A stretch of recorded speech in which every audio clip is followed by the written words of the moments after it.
Es un gozo muy grande, es una alegría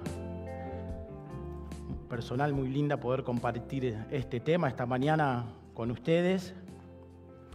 Claro, pensamos el título, permanecer en Cristo.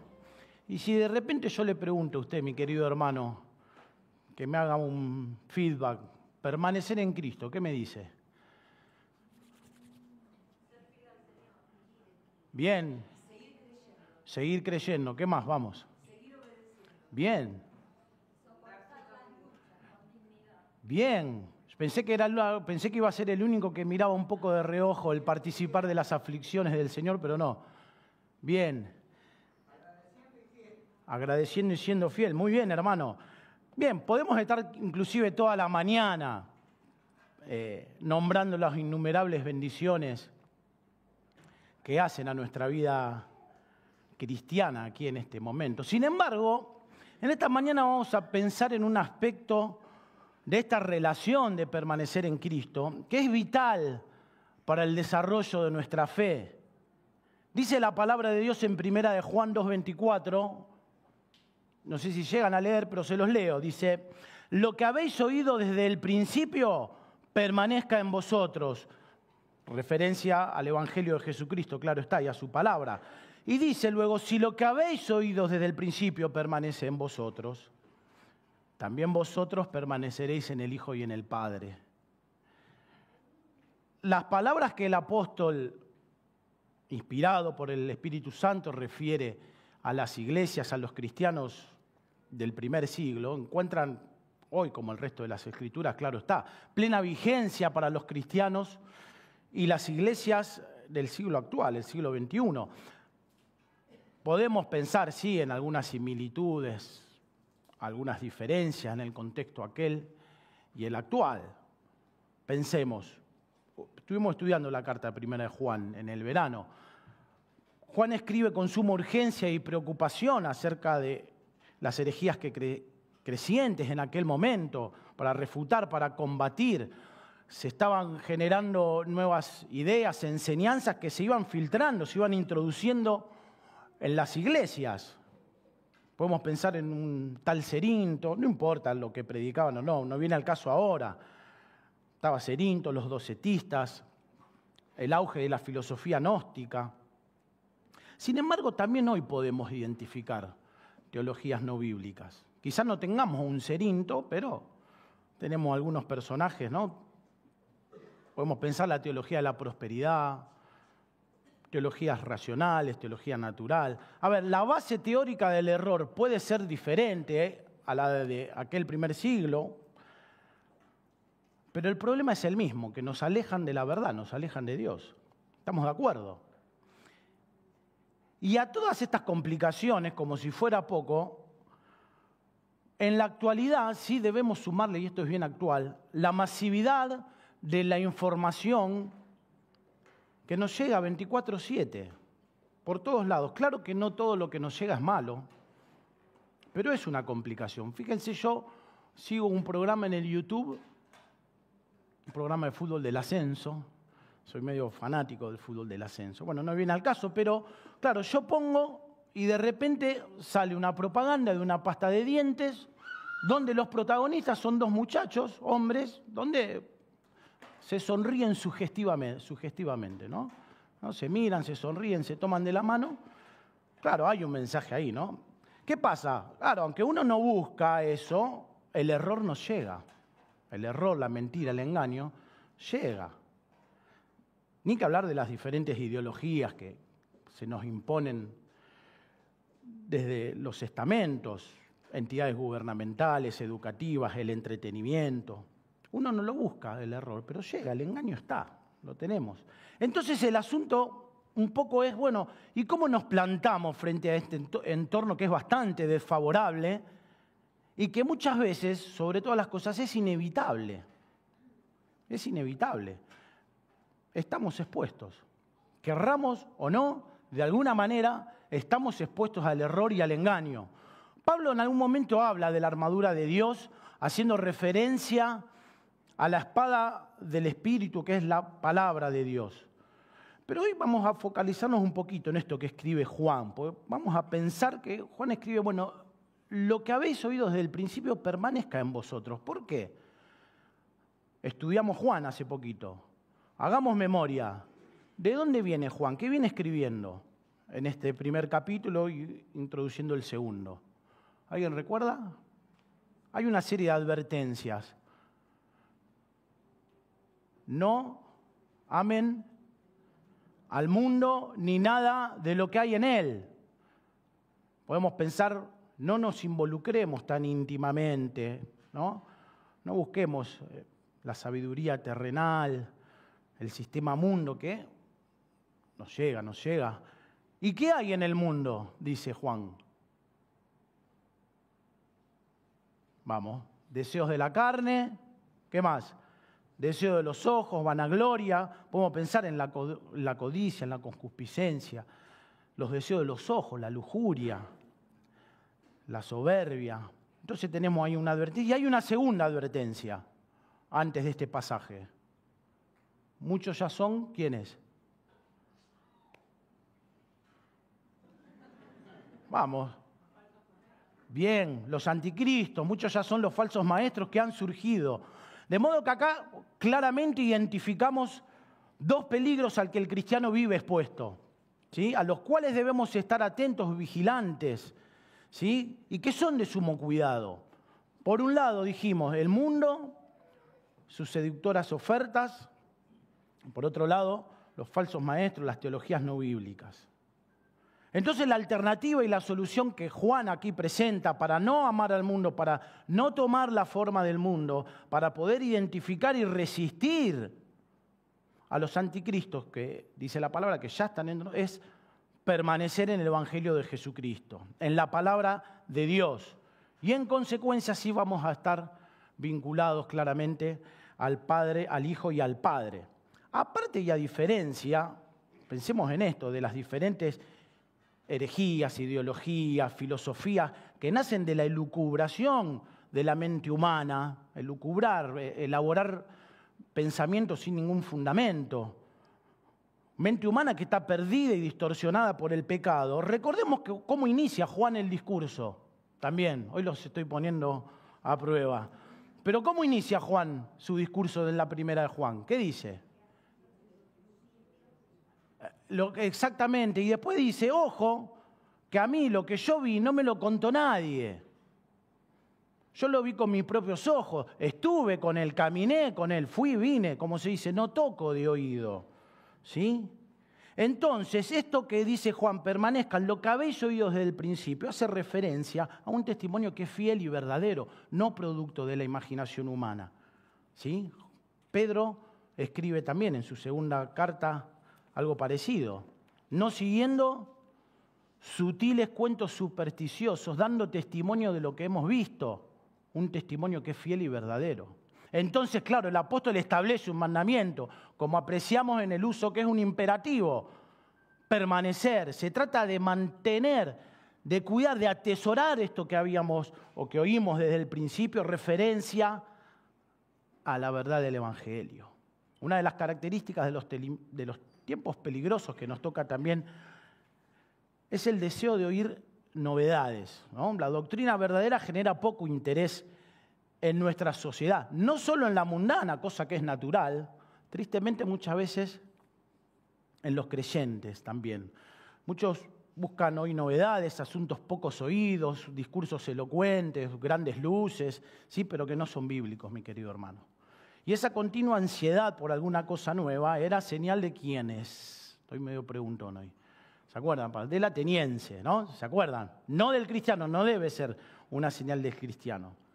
El apóstol entonces exhorta a los creyentes a permanecer, a persistir en la verdad fundamental como había sido enseñada, como la recibimos acá desde un principio. Y la bendición en la perseverancia de la fe es evidente. ¿Cuál es el resultado? Bueno, la comunión y por tanto la permanencia en el Hijo y en el Padre se hace una realidad existencial en cada uno de nosotros. ¿Sí? Ahora, claro, bien, dijimos hace un rato que no amar al mundo ni nada de lo que hay en él. Tengamos cuidado con los falsos maestros, los falsos profetas. Ahora están de moda los apóstoles también. Pero claro, el cristiano no vivimos aislados del mundo como en una burbuja que vamos caminando por la calle, no. Todos tenemos amigos, familias, tenemos un trabajo, algunos somos socios de un club, vamos a la cancha y el referee cuando cobra mal, ¿no? Nos congregamos en una iglesia. Fíjense lo que dice John Stott, haciendo referencia a Juan 17. Hola, mi amiga. Ahí va. Dice, los cristianos se consideran los escogidos del mundo, de modo que ya no pertenecen a él. Están aún en este mundo, pero son diferentes de él, de modo que nosotros y el mundo estamos en mutua oposición. Aunque el mundo aborrezca al cristianismo, el cristiano no debe aborrecer al mundo. No obstante, no debe amar al mundo ni ser contaminado por él, y este es el peligro, el ser contaminados por él. Las Escrituras podemos encontrar muchos pasajes donde describe las características, o algunas de ellas en la sociedad donde los cristianos debemos ejercer nuestra vida y desarrollar nuestra vida de fe. Por ejemplo, si leemos Filipenses 2:15, dice el apóstol Pablo, para que sean intachables y puros hijos de Dios sin culpa en medio de una generación torcida y depravada. Otras versiones traducen maligna, perversa. En ella ustedes brillan como estrellas en el firmamento. Entonces, es una sociedad que distorsiona, que corrompe moralmente, que malinterpreta. Una de las posibles traducciones que vi dice una sociedad difícil de soportar. Bueno, allí estamos los hijos de Dios.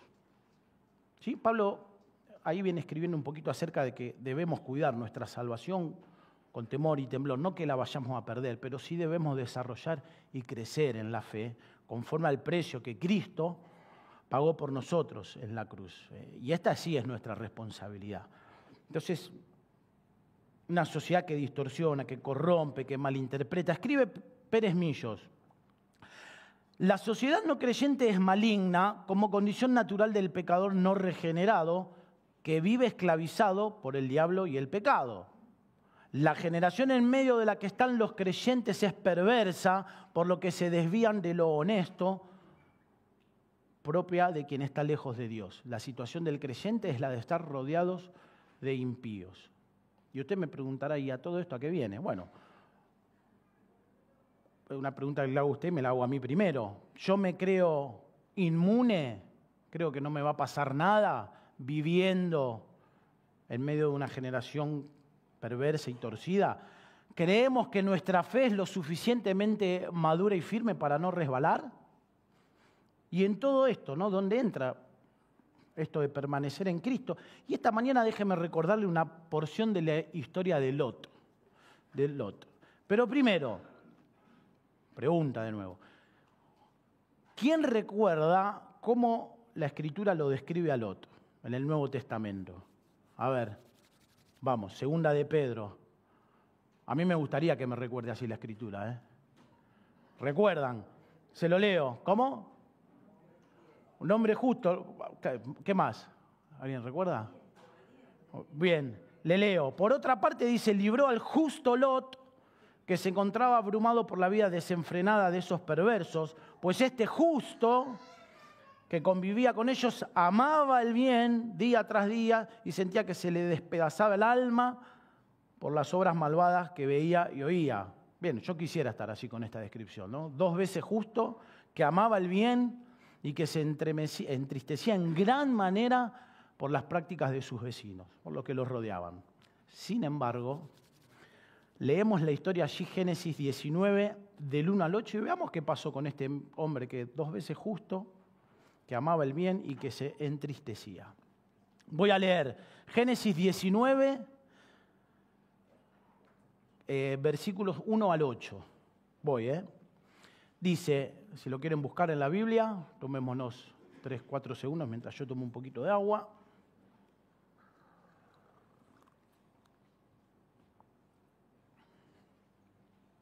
Bien, Génesis 19, del 1 al 8, voy.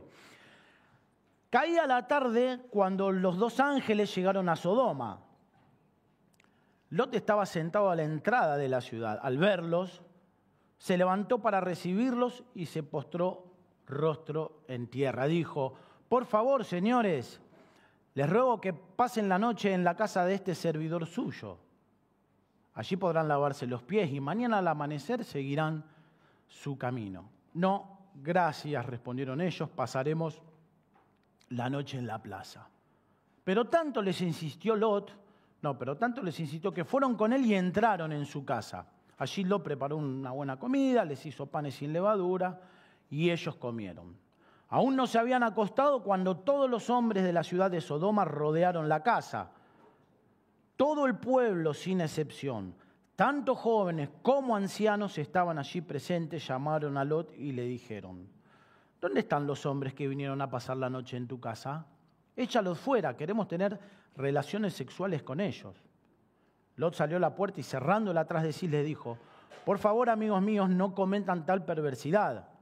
Tengo dos hijas que todavía son vírgenes, voy a traérselas para que hagan con ellas lo que les plazca, pero a estos dos hombres no le hagan nada, pues han venido a hospedarse bajo mi techo.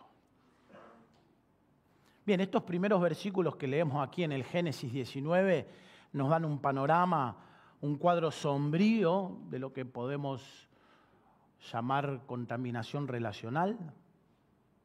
¿Sí? Contaminar significa ensuciar, manchar, corromper o infectar por medio del contacto o la asociación. Por ejemplo, pensemos, los gases tóxicos, uno se para a esperar el colectivo y ¿no? Contamina el aire, te tira esa bocanada. Los alimentos sucios contaminan nuestro cuerpo. Una fosa séptica, si se desborda, te contamina todo el agua, toda la tierra que está a su alrededor. Bueno, la asociación con el mal contamina nuestra vida, hermano. El contacto con gente mala puede envenenar nuestra mente, erosionar nuestra moral. Y en toda la Biblia aparecen evidencia de esta verdad. ¿Sí? Recordemos las palabras de Josué, ya despidiéndose, capítulos 23 y 24 de Josué, le escribe a sus compañeros hebreos, hagan pues todo lo que está de su parte para amar al Señor su Dios. Otra versión dice, cuidad mucho por vuestras almas que améis a Jehová. Da la idea de armar una defensa, de cercar, dice, cercar alrededor con espinos.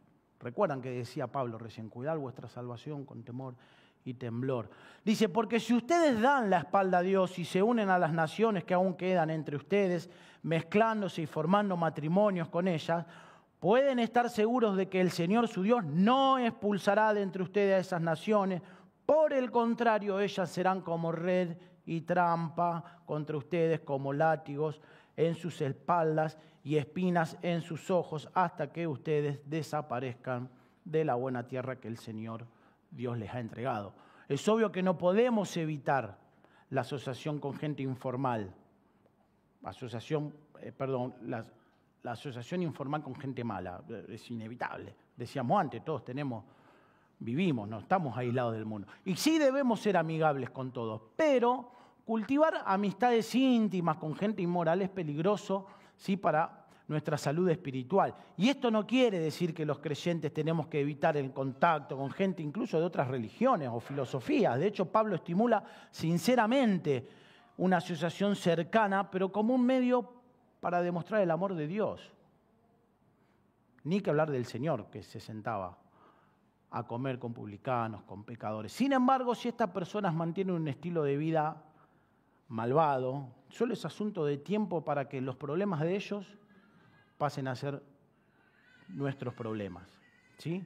La inmoralidad es muy contagiosa, es venenosa. Nunca uno puede llegar a ser estéril o inmune, ¿sí? A su contacto. Pero bien, cerramos, volvemos. Estaba ahí nuestro buen amigo Lot sentado a la puerta de la ciudad cuando llegan los dos ángeles. Y este es un detalle interesante. Miren lo que escribe Charles Swindoll, no sé cómo se pronuncia, pero dice, en el antiguo cercano oriente, la puerta servía como casa consistorial, un lugar, ¿no?, para debatir. Los ancianos se reunían allí para justamente debatir asuntos, hacer tratos de negocios, resolver disputas e incluso aconsejar al gobernador de la ciudad en cuanto a asuntos civiles. Este detalle menor revela que él no era un residente ordinario, de alguna forma había llegado a ser un participante activo en la política y en el comercio de Sodoma. Y nos podemos preguntar, bueno, ¿por qué se alineó Lot tan de cerca con una ciudad tan malvada? Podemos pensar que se había convencido a sí mismo de que podía evitar caer en pecados graves mientras mantenía un testimonio positivo de Dios, o tal vez pensó que su buena influencia persuadiría a la pecadora Sodoma a que se arrepienta de su pecado y siguiera a Dios. Fíjense el ofrecimiento que hace. Por favor, amigos, no cometan tal perversidad. Tengo 2 hijas que todavía son vírgenes. Voy a traérselas para que hagan con ellas lo que les plazca. Y este es el peligro, ¿no? Porque Lot estaba bajo presión. Y no tuvo ni claridad espiritual ni mental. Lo que es peor, no buscó la ayuda de Dios, que más tarde iba a llegar. Sino que se dejó llevar por las costumbres de una mente que se había distorsionado, se había amoldado, su pensamiento se había amoldado al mundo. Cuando tuvo que resolver bajo presión, como decimos, se abatató. No tuvo claridad. Lot eligió vivir en Sodoma, tampoco pensó en el impacto que tendría sobre su familia. Recuerdan que más adelante el relato del Génesis nos cuenta que las hijas no tuvieron ningún reparo en emborrachar al padre. Bueno, ya saben lo que pasó, ¿no? Probablemente era una práctica común en Sodoma, ¿no? Entonces el pensamiento de las hijas también, lamentablemente, se había amoldado al mundo. Sus convicciones se habían debilitado, ¿sí? Con el correr del tiempo, en medio de una generación perversa y maligna, su fe pudo haberse debilitado. No crean que nosotros, donde estamos viviendo, lamentablemente estamos tan lejos de Sodoma, ¿eh? Cada vez vamos. Hoy leía a la mañana en un artículo del diario, pero que la natalidad bajó un 40%, ¿no? Y sabemos que la ideología de género un poco está detrás de todo eso, del control de la natalidad, proponiendo el matrimonio homosexual, ¿no? Esa guerra entre el varón y la mujer. Bueno, evidentemente está dando resultado. Entonces, debido a que nacemos con naturaleza pecaminosa, egoísta, no podemos ver bien dentro de nosotros. Nos cuesta muchas veces discernir la diferencia entre el bien y el mal. Y esa también es una de las razones importantes por la que Dios nos deja su palabra, la Biblia, porque la mente de Dios define el bien y el mal y con claridad lo hace. No hay grises. Pero ¿qué pasa? Sabemos que existieron, que existen y que van a seguir existiendo. ¿Quiénes? Gente que a lo malo dice bueno, que a lo bueno dice malo, que hacen de la luz tinieblas y de la tiniebla luz, que ponen lo amargo por dulce, lo dulce por amargo. Ojo, no nos confundamos, no nos confiemos, porque a veces sí, el error es burdo, es grotesco, lo distinguimos con facilidad. Otras veces seguimos de largo en la curva, ¿sí? Nos llevamos puesto la curva. Sabemos que Satanás se disfraza de ángel de luz. Sabemos que el malvado dice, vendrá con toda clase de milagro de engaño y con toda perversidad engañará. Y este es el panorama, hermano. Este es el panorama. Una sociedad perversa, maligna, que corrompe, que distorsiona moralmente. Y claro, ¿y cómo voy a hacer yo para distinguir lo bueno de lo malo si no tengo incorporada a mi mente el pensamiento divino? Dijimos que hace un ratito, la Biblia, la palabra de Dios, la mente de Dios define con claridad el bien y el mal. En los momentos de presión, límites, que cuando yo tengo que responder pim pum pam al toque, si yo no tengo incorporado el pensamiento divino, ¿qué va a pasar con mi respuesta? ¿Qué le pasó a Lot? Y este es un tema de crucial importancia que encontramos también en la palabra de Dios. Dice Pablo, le escribe a Romanos, en Romanos, no os conforméis a este siglo, sino transformaos por medio de la renovación de nuestro entendimiento para que comprobemos cuál sea la buena voluntad de Dios, agradable y perfecta.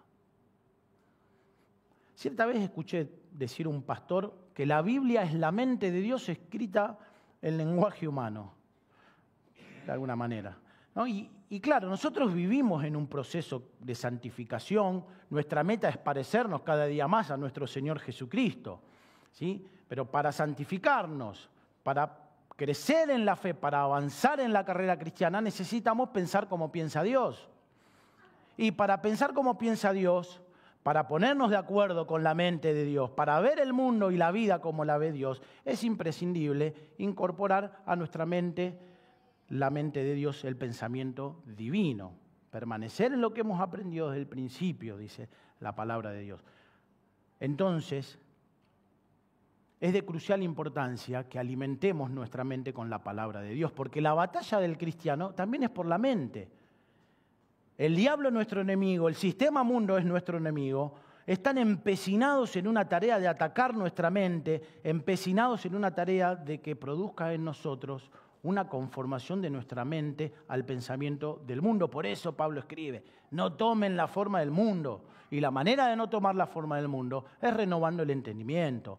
La vez pasada les comentaba acerca de una ilustración, que así como nosotros sembramos la semilla de la palabra y confiamos de que Dios en su momento, Cristo, va a dar fruto, el enemigo también viene y planta la semilla del error. ¿Y cómo lo hace? Y yo te dije hace un ratito, yo estaba viendo en YouTube y me salta la propaganda donde los dos muchachitos se agarran de la mano y se sonríen.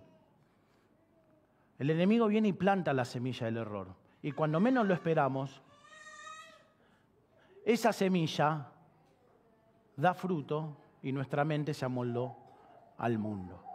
Por eso, hermano, es urgente que nos decidamos a moldear nuestra mente de acuerdo a la palabra de Dios. Es algo impostergable. ¿Y cómo lo vamos a hacer? Bueno, creo que vamos a estar en sintonía en esto que vamos a hablar. Les dejo una serie de consejos bien prácticos. Bueno, en primer lugar, ¿cómo vamos a hacer? Bueno, oyéndola. Es importante, como estamos haciendo ahora, como hacemos los domingos, que venimos a las 10 de la mañana, después participamos del culto, que oigamos la palabra. No dejar de congregarnos porque en la iglesia aquí se enseña la palabra de Dios y nosotros debemos oírla. La Biblia dice que Cristo constituyó a algunos pastores, a otros maestros, a fin de que ya no seamos como niños, llevados de aquí para allá por cualquier enseñanza engañosa. Dios le dio a sacerdotes al pueblo de Israel. Dice en Ezequiel capítulo 44, y enseñarán a mi pueblo a hacer diferencia entre lo santo y lo profano, y le enseñarán a discernir entre lo limpio y lo no limpio. Tengamos en alta estima a nuestros pastores, a los maestros. Oremos fervientemente por ellos, porque buena parte de nuestra salud espiritual está en sus manos. Entonces es importante congregarse, es importante oír la palabra y oír el mensaje con devoción, hermano, sin importar quién habla, ¿no? Porque muchas veces preguntamos, ¿y quién habla hoy? ¿Sí? Nos pasa muchas veces, ¿quién habla hoy? ¿Sí? A mí me pasa. Tenemos que quitarnos esa actitud de encima, hermano, y estar dispuestos al que hable hoy a nuestra vida sea Dios. Hay que leerla personalmente, necesitamos alimentarnos por nuestra propia cuenta. Y todos los días debemos estudiar la palabra de Dios, porque no basta oírla, no basta que leerla, debemos estudiarla. Debemos entender el significado, profundizar, y esto requiere estudio como luz y complemento a la luz que el Espíritu Santo nos da. Hay que dedicarle tiempo a estudio, porque si queremos avanzar en nuestra vida cristiana, crecer en la fe, tenemos que decidirnos un poco a abandonar la superficialidad, a esto del devocionalito solamente, que no es malo, pero bueno, una lectura de vez en cuando, no alcanza. No alcanza, hermano. Y yo les puedo asegurar que cuando le tomamos el gusto al estudio de la palabra de Dios, va a pasar que vamos a estar esperando ese tiempo que le asignamos, ese feriado, vacaciones, para estudiar, porque el gozo, la alegría de descubrir las verdades, los tesoros de la palabra, va a empezar a surgir en nuestro corazón, hermano. Cuando Dios nos vaya hablando y vayamos descubriendo nuevas cosas en la palabra, vamos entonces a ver y palpar la bendición de lo que es profundizar en la palabra de Dios. No una carga, tengo que estudiar la palabra, no, tengo que esforzarme, dejo de hacer otras cosas, no. No es ningún sacrificio ni ningún renunciamiento, es encontrar el gozo y la plenitud de adentrarnos en la palabra de Dios. Debemos también memorizarla. ¿Por qué no? La palabra necesita ser confiada en nuestra memoria, porque cuando lleguen las circunstancias de la vida es muy probable, si bien hoy tenemos el telefonito, pero es muy probable que no tengamos una Biblia en mano. Acabamos de leer lo que pasó con Lot. ¿Sí? Muchas veces vamos a tener que resolver en el momento, en forma imprevista e inesperada. Necesitamos tener la verdad de Dios almacenada en nuestra mente. El Salmo 119 dice, en mi corazón he guardado tus dichos, ¿no? He guardado, he memorizado. Hoy las pedagogías modernas, muchas de ellas sostienen que la memorización no es necesaria, es mala, la desprestigia. Bueno, la Biblia no dice eso. La Biblia dice que especialmente en el Antiguo Testamento y ordena a los maestros, a los padres a que repitan, a que transmitan, a que memoricen la palabra de Dios. ¿Sí? Bien, dijimos oír la palabra, leerla, estudiarla, memorizarla. Perfecto. Eruditos en el hebreo, en el griego, pero nos está faltando algo.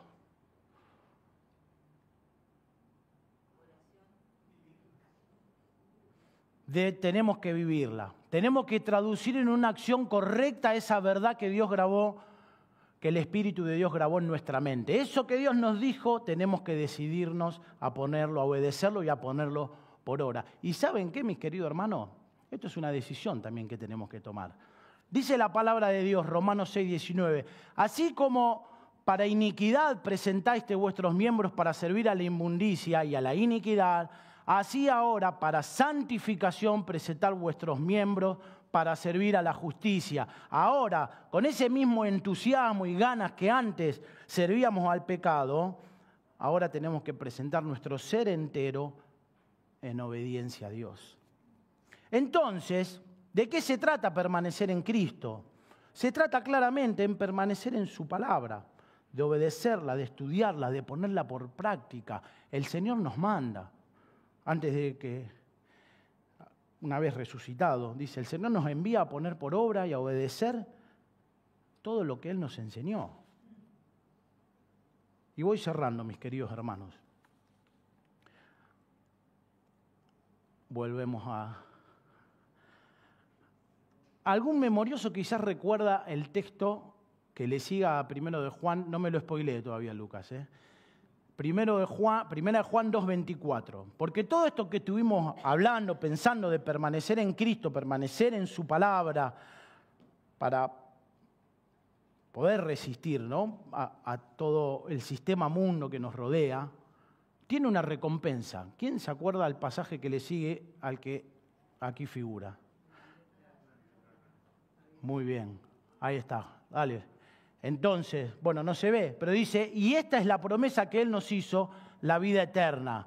Vida eterna a la cual tenemos acceso, garantizado porque el triunfo de Cristo en la cruz lo hizo posible.